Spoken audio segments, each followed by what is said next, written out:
May 7th, 1945. The war in Europe was over. After 6 years of blood, convoys and telegrams of death, Nazi Germany had surrendered. Victory in Europe. In London, they danced. In New York, they wept. But in Halifax, Nova Scotia, victory burned. It was meant to be the greatest celebration in Canadian history. Instead, it became 48 hours of chaos. Thousands of sailors, the very men who had fought the Atlantic War, turned their fury on the city that had housed them. How does the joy of peace become the violence of a riot? Why did liberators of Europe become looters of Barrington Street? Tonight, we navigate the night victory burned. To understand the riot, you must understand Halifax in 1945. For 6 years, this harbour city was the nerve centre of the North Atlantic War, the last land thousands of sailors saw before facing U-boats and winter seas. Its population doubled from 60,000 to 120,000. Barracks overflowed. Families took in strangers. Water ran short. Food was rationed. But beneath the strain, another conflict simmered. Halifax civilians and the Navy were already at war. Sailors believed shops gouged them. Locals believed sailors wrecked their streets. Halifax was a dry city. Strict liquor laws, limited entertainment. Few places for men who lived with death at sea to simply be human. The city was exhausted. The sailors were restless. All it needed was a spark. And that spark was victory.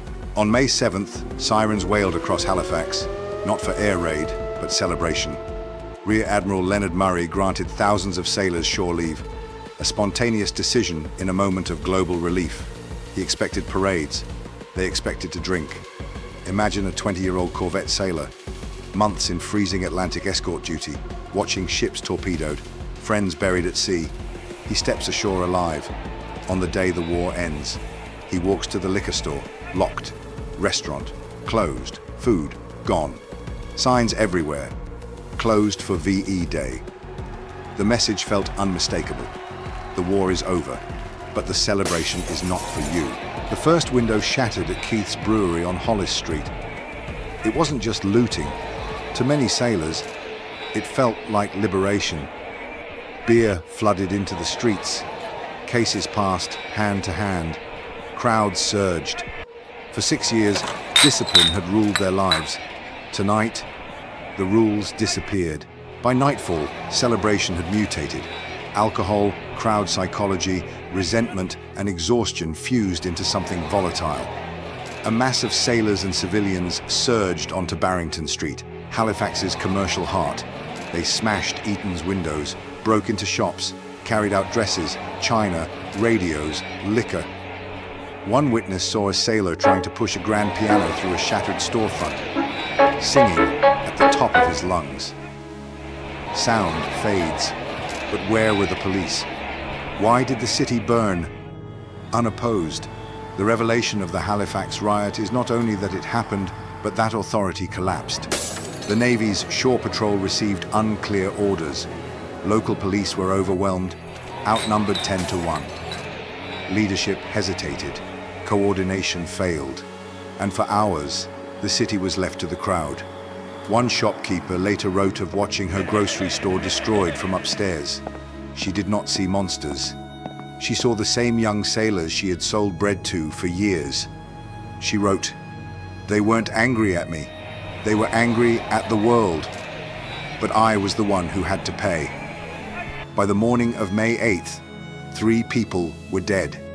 2 from alcohol poisoning, 1 from head injury. Victory had claimed its final casualties, and Halifax still smoldered.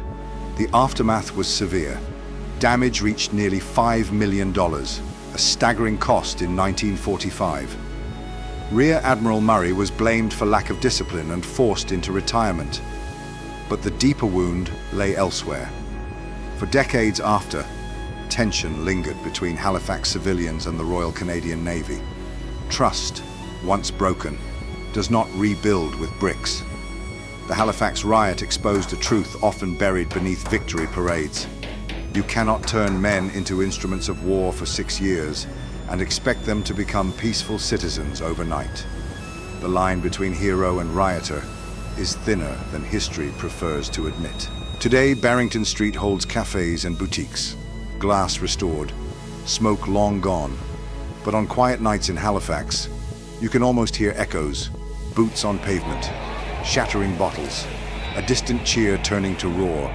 History remembers the parades, the flags, the victory speeches, but the time navigator remembers the shadows. The Halifax riot teaches us peace is not merely the end of war, it is the presence of justice. And when people feel used, discarded, or unheard, even the greatest victory can taste like ashes. History forgets the noise of celebration, but it never forgets the silence of the morning after. I'm the Navigator. Thanks for traveling through time with us.